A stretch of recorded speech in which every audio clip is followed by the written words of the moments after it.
You want to plug something? There's a smaller. Is it here? A smaller extension. No. No. There's always like a smaller one there. Maybe if I move this. No, I don't bring the one from the room. No. Okay. Just...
the beach in person.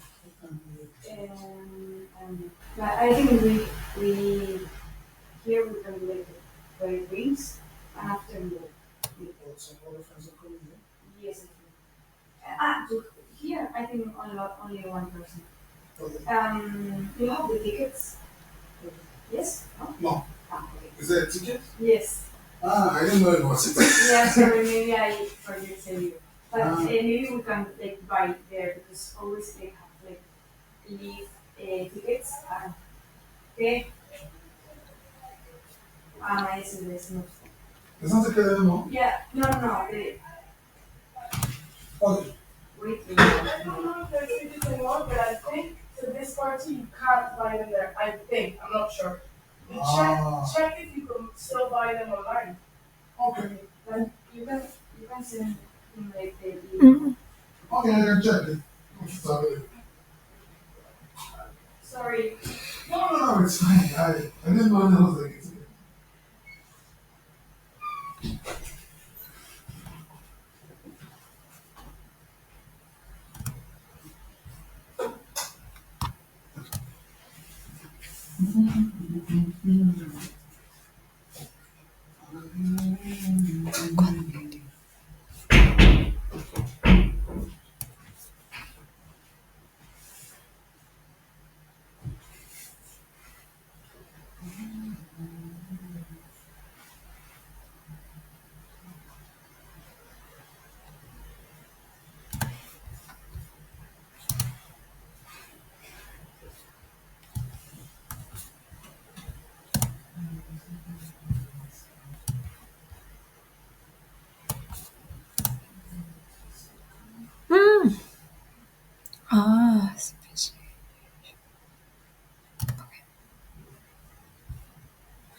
Lucas is sitting in his office and working on his computer.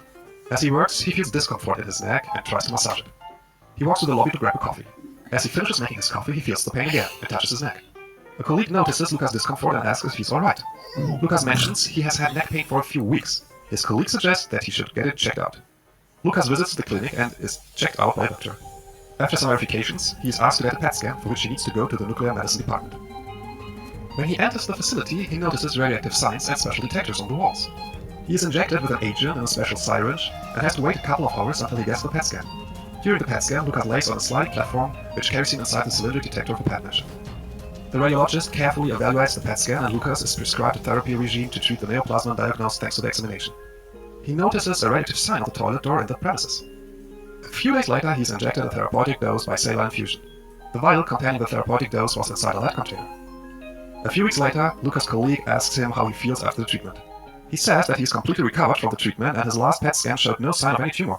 The colleague congratulates Lucas on winning the war against cancer. うわ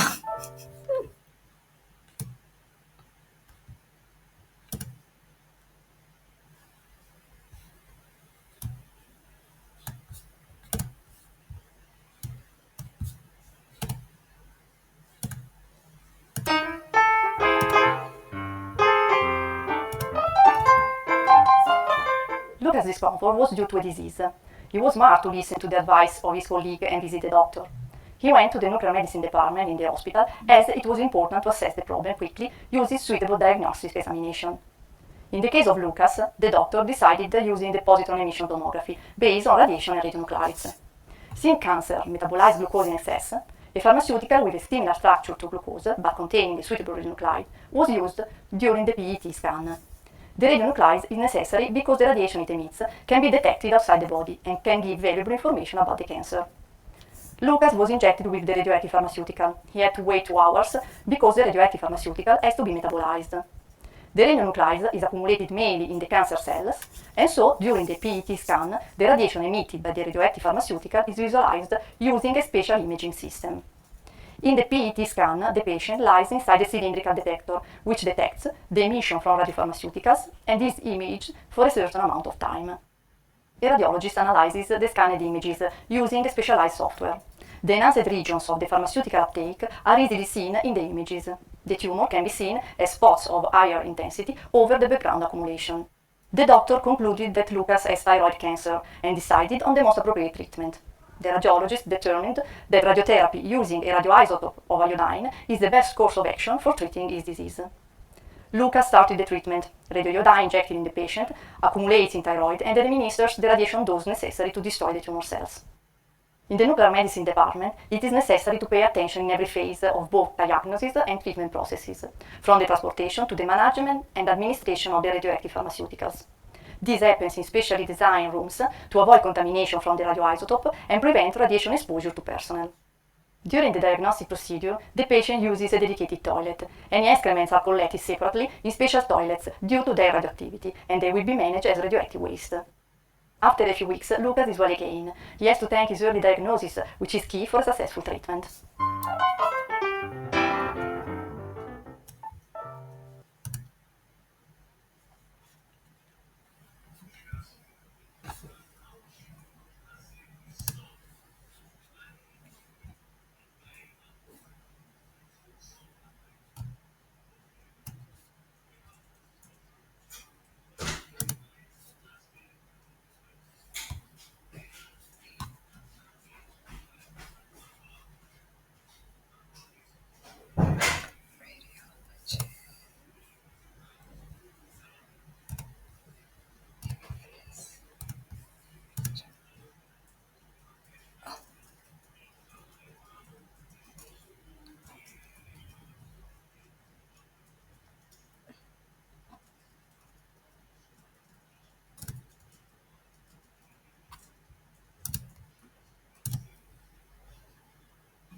Radionuclides and the radiation they emit can be used to check human health and to treat diseases. In hospitals, there is a specific department that deals with the use of radioisotopes for diagnosis and therapy. This is the nuclear medicine department. The use of radioisotopes requires personnel to undergo specialized training in safe handling of radioisotopes and in radiation protection. A typical nuclear medicine department incorporates medical doctors, nurses, physicists, chemists, radiochemists, technologists, pharmacists, and radiation safety officers. Based on the application, nuclear medicine can be broadly classified into diagnostic imaging and therapy. They both are based on use of radiopharmaceuticals. For both imaging and therapy, the selection of the right radioisotope depends on the emitted radiation type and the chemistry. Positron and gamma ray emitters are typically used for imaging, whereas electron and alpha emitters are more suited for therapy. Of course, the half-life of the radioisotope also plays an important role. The half-life has to allow the completion of the examination or treatment, but cannot be too long and cause unnecessary radiation exposure to the patient.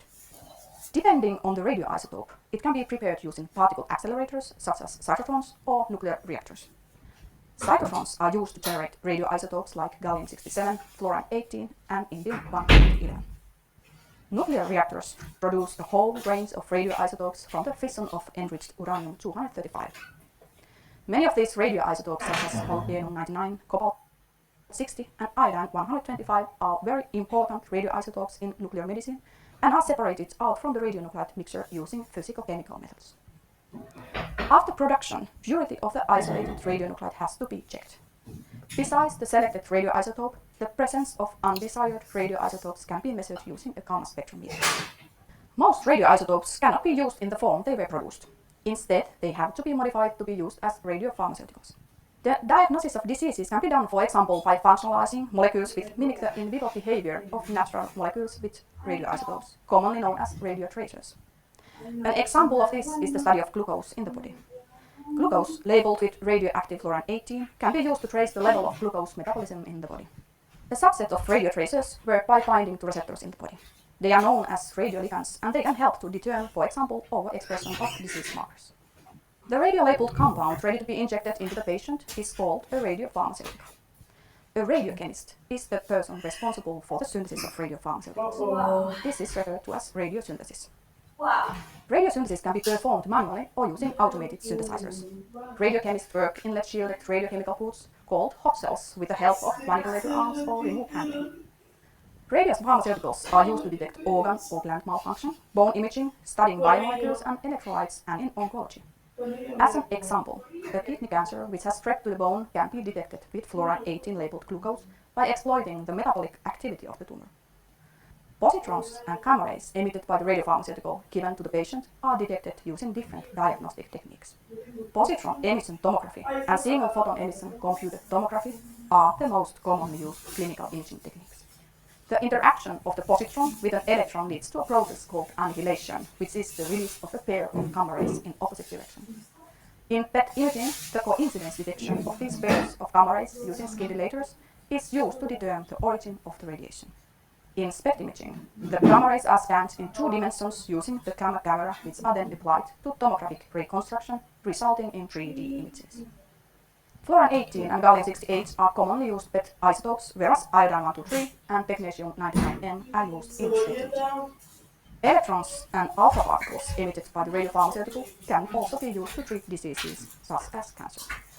Radiation breaks DNA, since the DNA doesn't occur both in healthy and diseased tissue, the radiopharmaceutical has to be specifically targeted to the disease site so that only the diseased tissue is affected. The radiation can be applied externally, like in the case of external beam therapy, or internally when